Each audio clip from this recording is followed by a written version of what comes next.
Hello, and thank you so much for tuning in to the Diverse Thinking, Different Learning podcast. I am so glad that you're here today. And I'm recording this in October, which means we are well into the school year. And now is a good time to review your child's classroom accommodations. If they have a learning disability, learning challenges that affect them in the classroom, or mental health difficulties that also impact their ability to access their curriculum. Now, with an accommodation, expectations are the same, and what a child is expected to know, learn, or do does not change. Accommodations offer support to account for challenges that students with ADHD and learning disabilities face and really help level the playing field. My guest today is going to talk to us about helpful accommodations for children with ADHD. And my guest is Dr. Carrie Jackson. She's a licensed child psychologist, speaker, and author.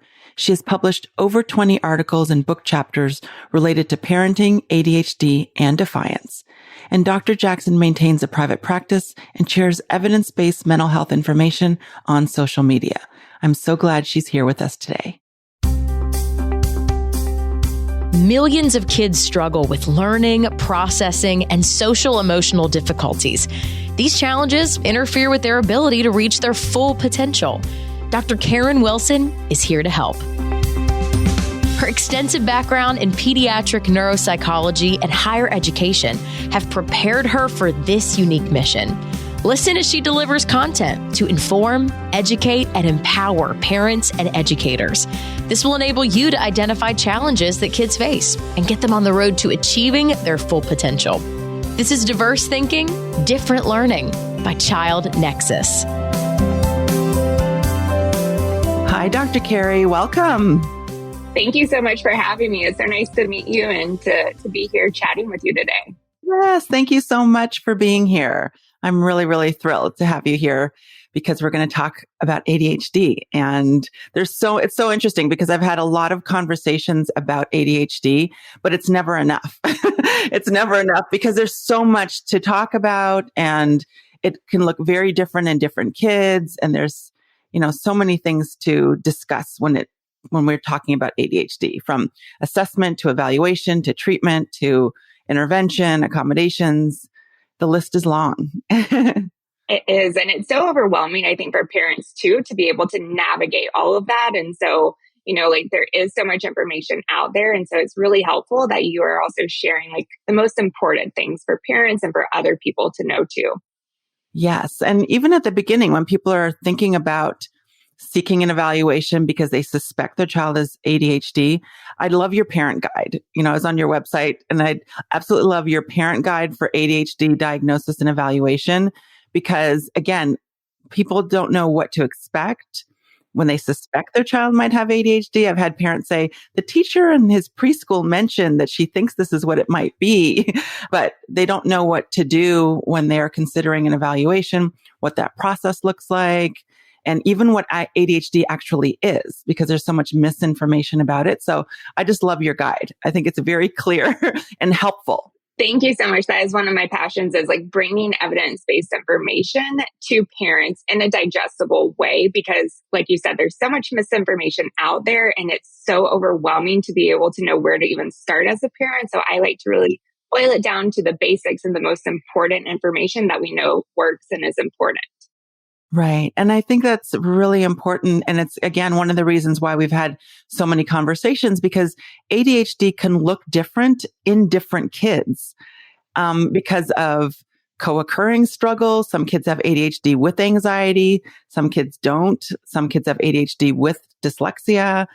The type of school they attend matters because, if you've got 40 kids in your classroom versus 7, it's going to be a very different experience if you're a child with ADHD, and even whether or not there's a treatment plan in place and what that treatment plan looks like. Yes. Yeah. And especially throughout the different ages, a child might look differently when they're younger, but then when they get to the teenage years or the adult years, it can look so differently, and it can be really hard as a parent to catch unless you are looking for those things in particular.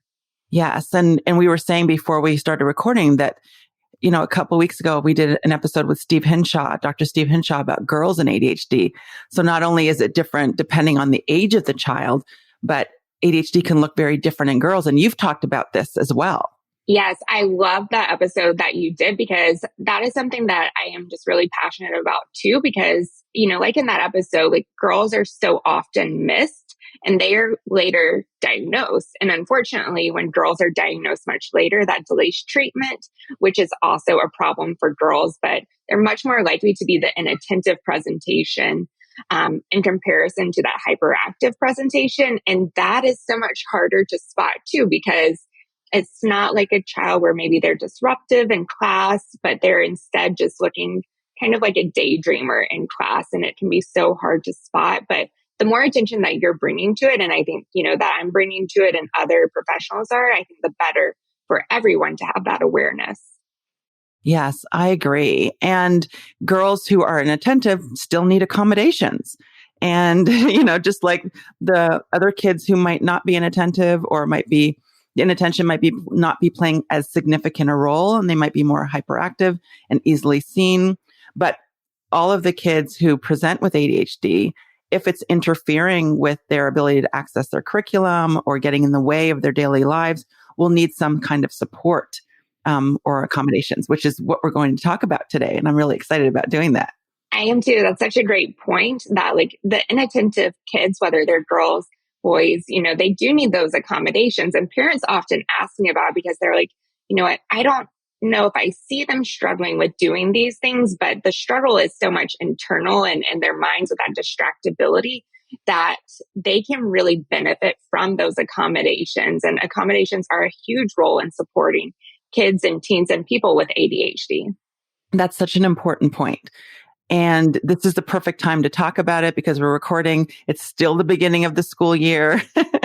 It's kind of that honeymoon period. I just got off the phone with a parent who said, school's fine. Everything's great. It looks so much different than last year. But then the parent also said, but I'm waiting, because, as it goes, a lot of times kids can be on their best behavior and they're motivated and they're excited. They've got a fresh start. But then as the academic demands increase, and as more is expected of them, as we add sports activities and they have more to manage, then we can see kids struggling a bit more than they did at the beginning of the academic year. I was going to say it is like really that honeymoon period with school because at least where we're located, I know many of the kids, they're just been in school for about a month. And so, they're really just getting used to their environment and the novelty of the environment may start to wear off for those kids with ADHD. And so finding ways to support them through accommodations, which we're going to be talking about is an important step at this moment. And I think it can be a really great preventative strategy as well. I agree. And many of the kids that we work with need educational support. They might be working with an educational therapist or have other types of interventions, but classroom accommodations are also important. And I'd love for you to talk about maybe first why they're important. Like, what do we mean by classroom accommodations? How might that differ from other types of educational support? And then we can dive into some helpful accommodations for students with ADHD. Yes, I think that's a great place to start is like exactly what are classroom accommodations. So classroom accommodations, I think about them as just changes to the classroom environment in a way that will support your child with their learning style. So with their different types of learning styles, kids may benefit from different types of support in the classroom environment. So there are different types of classroom support, like specialized instruction, for example, where a child, they may receive one-on-one instruction for certain like subjects in school, like math.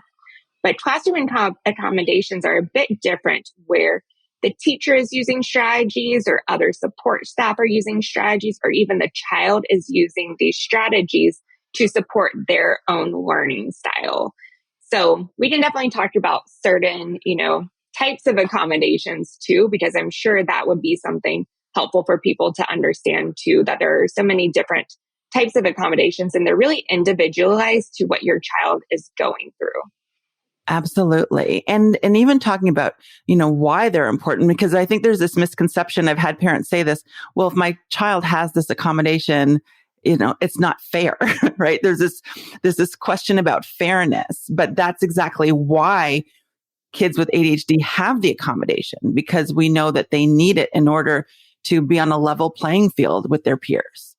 Yes, that is exactly how I explain it to parents, as it levels the playing field for these kids with ADHD, because they are so important for helping kids reach their potential for learning and for socialization in those school settings. Because, you know, typically when learning about like all of the treatment options for kids with ADHD, I think most parents, they hear about like medication or therapy, but actually classroom accommodations are an essential, and they're an evidence-based strategy for helping kids excel at school. And, kids, they spend so much time at school that it's really important that we have those interventions at school, and classroom accommodations can help kids do things like actually participate much more in class. They can learn better. They can also, really engage in a way that fits with their brain. So a lot of the classroom accommodations are really just helping kids be successful at school, learning socially, and with their self-confidence too. I don't look at them as a crutch or as a negative, but really it just helps level the playing field, like you said, academically, socially, in a setting where kids are all the time. Yes, agreed. And I know that I will recommend different accommodations depending on the child, but there are some that are very common and helpful. I'd love for you to talk about some that you have found to be particularly helpful for students with ADHD. Yes, like you said, I mean, there are some where it's like, I tend to recommend them very often, but there are some that are more individualized. So, for example, for kids with ADHD, having seating that is in a distraction-free area in the classroom can be really helpful, or when they're taking tests in a distraction-free environment. Because a lot of the times kids with ADHD, while they're taking tests or taking quizzes or even participating in class, they may be distracted by others who are in their area. And because of that, they're not able to learn to their fullest potential. So that's one that I do often recommend to families who are looking at classroom accommodations. I also really love the option to have extended time for taking tests, because kids with ADHD, they'll tend to rush through their work, and that can lead to like these mistakes a lot of the times that are maybe careless mistakes. And so for them, having that ability to, take the full time to be able to do their work can be really helpful for them. So those are some two that I do often recommend. And then I would say, like, depending on the child's age too, there are going to be lots of differences in the others that I will recommend. Right. And even those have to be individualized for the child, because, I've worked with kids who don't need the extra time in math because their skills are, far surpassed that of their peers, but they need it for writing if they're going to do an essay. So it can differ depending on the type of test or assignment they're doing. And I love that you mentioned the preferential seating, because that can be individualized too. For some kids, you don't want them near an open door where other classrooms are, letting out and walking by all the time. It might be the peer that they're sitting beside. They need to move away because that particular peer is someone who is distracting to that particular child, right? And so sometimes parents think, they have to be in the front of the classroom or they can't be in the back of the classroom. It really depends, because like you said, it's about being in the least distracting place in the classroom.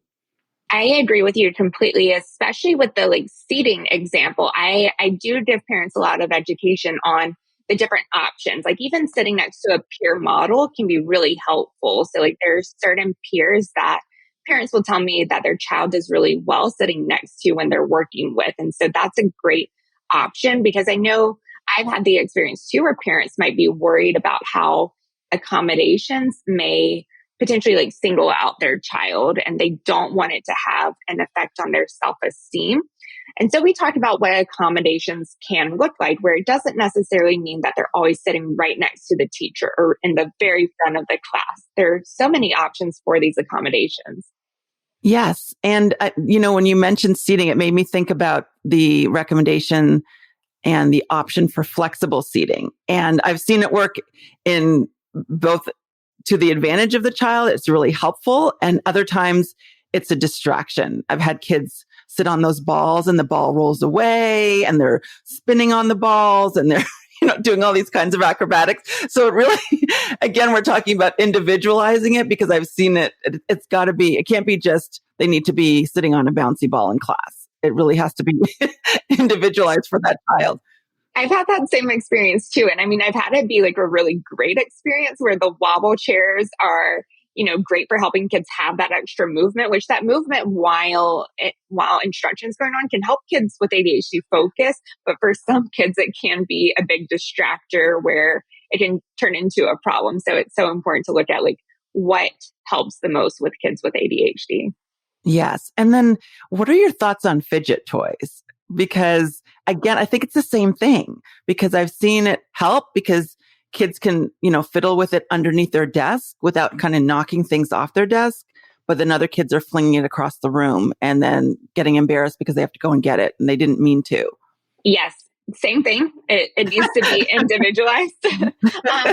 I have found them very helpful for kids who I have where they have gotten maybe in trouble in classroom for like their makeshift fidget toys. So like I've had kids use paper clips as fidget toys and like get in trouble for like pulling all the paper clips apart or their pencils apart. And so in those cases, kids are already like making their own fidget toys. So if we can find one that is a bit more less distracting to the classroom environment, that can often be helpful. So again, that individualization is really key. One other accommodation that I often use for the younger kids is the use of like a specific reward system if they're having challenges in the classroom behaviorally, because so we know that like for kids with ADHD, the most effective treatment strategy is often those that are based in positive reinforcement, so like rewards or praise. And I tend to encourage parents and the teachers, if possible, to use the daily report card, which I'm not sure if that's something that you've utilized with kids that you work with, but it tends to help because it basically breaks down the entire school day so that kids with ADHD, their behavior is monitored over shorter periods of time and the goals are really specific to that child. So that can be a helpful reward strategy to incorporate as an accommodation as well. Yes. And I've definitely recommended that to parents, written that in my reports because it has been helpful for all the reasons that you just described. And, when parents get those report cards, it's helpful for them. It's a nice way to communicate with the school. It's a nice way to see how their kids are doing and to communicate with the school about, the extent to which that has helped them better understand their child's classroom experience. Yeah. And the communication is very key where I think that it can help a lot of the times with like simplifying the communication. And I do think that it can look like a lot of work to send home one of those every day or to write one of those every day. But in reality, I think that many teachers and parents find that they're actually having streamlined communication about the things that are the most important for their child. Yes. And many kids with ADHD, we talk a lot about the inattention, the distractibility, but for many of the students, particularly the older students, there are a lot of struggles with organization, with planning, with note taking. Are there recommendations that you like for kids who are struggling in those areas? 100%. And like, that's such a great point about how it does change when kids get older. And so it's going to depend, at least in the families that I work with, on how the school is like run basically like by like the organization of their assignments, because there becomes like so much variability where some kids, they have like an online system like Google Classroom to keep track of their assignments, whereas others, they have a combination of like written and online assignments. And so with all of those organizational pieces, like I think that one of the biggest ones that I do encourage kids to pursue is having a list of assignments given in advance, whether that is electronically through like Google Classroom or another method, just because it does become much more difficult as kids get more classes to keep track of the assignments they have. And when you get that list, it's almost like a to-do list, so they can actually check them off. And if they're working with an educational therapist or a tutor, it's another set of eyes on the assignments that they have. And then they can plan to complete them. Exactly. And also like schools, they often help a lot of the times with kids with organizing those things. So they'll help with like breaking down larger assignments. And so if there's a huge essay that's due at the end of the month, and a child knows about that in advance, then they can work with their teacher or with their parent or with someone else on breaking it down into more manageable chunks, like starting with an outline and a rough draft. So that's another organizational strategy I'll often recommend, is like taking that list and prioritizing, scheduling your assignments and breaking them down. Yes. And you've talked about so many things that have been helpful for so many students, breaking down those lists, breaking down those activities into smaller chunks that are more easily digestible for those students. We've talked about flexible seating options and extended time and, that communication between parents and teachers. And we know, like you said, these are evidence-based accommodations that we know make a difference for children with ADHD. Now, I don't know if you've come across this, and I wanted to talk to you about this, is that we have parents who do the assessment, get the report, have the recommendations for accommodations, and then they realize that their child does not want the accommodation because they feel like they don't want to be perceived as different. But at the same time, there are other kids who know that they need it and want it because they know that, when the test is over, they've only completed half of the items and they know that they can do more. But what about those students who don't want the accommodation? Have you had those discussions with parents? I have. Yeah. And I mean, I think that I've had it in two ways, where it's like, on one hand, maybe the child will openly express they don't want that accommodation, or parents may just be worried about the stigma attached to their child receiving those accommodations. So it often comes up in those feedback sessions that I'm doing for evaluations or when working with families for therapy.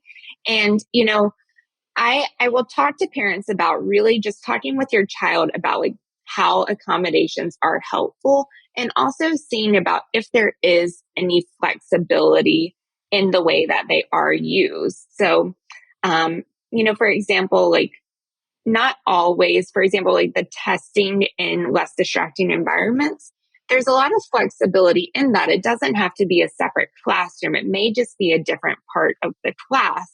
Like you said, where there's like seating options where they are more flexible. And it's also been my experience that the more kids experience the benefits of those accommodations, the more likely they are to ask for them too. And where they're like, oh, actually, this is helping me and I do want to use it. And I also think that many times the accommodations are not as visible as kids and parents might expect them to be. So many times they seem very like hidden, where a lot of people may not realize that a child is getting accommodations when they actually are.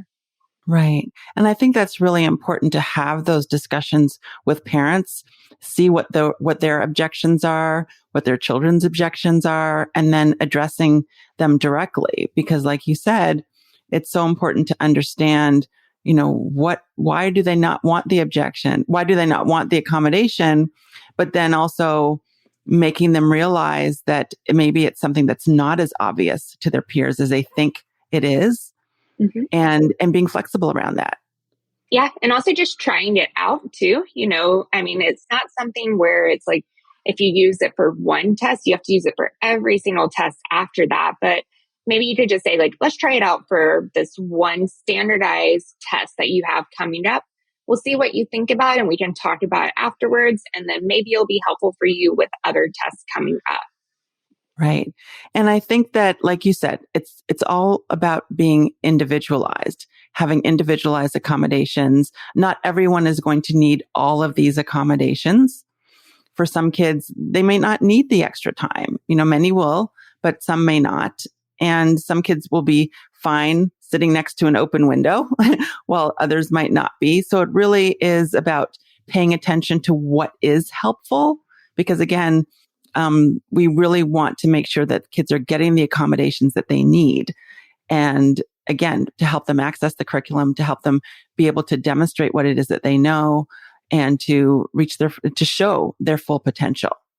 Yeah. And tracking those over time too. So, what's helpful for your child one year may not be helpful the next year, and it might just need to change.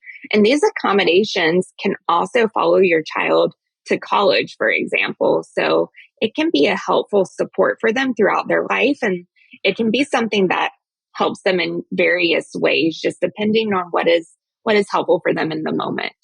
Yes. And, when they understand why they need the accommodation as they get older, you talked about accommodations they might need when they go to college. It gives them an opportunity early on to begin advocating for themselves, for saying, this is an accommodation that I need. I know that this is helpful to me. And I think those self-advocacy skills are so important. And it can begin with speaking to the teacher about the accommodations that you need. Yeah. As your child just learns about their ADHD diagnosis, they can learn okay, there are ways that I can be supported, and I can start that conversation with support people at school in small ways and build up to being a teenager, an adult that's advocating for themselves and really, getting the support that they need so that they can succeed and excel in life. And the thing to remember is that schools will not automatically give these accommodations that we've been speaking about. There needs to be a diagnosis or at least an evaluation that shows that an accommodation is needed for a child in their learning environment. I think that's an important thing because some parents will say, I think my child has ADHD, or, they may have a family doctor friend who said that the child does, but it needs to be communicated to the school. And depending on the school or school district, whether it's independent or public, you might need specific type of documentation to get the accommodations for your child.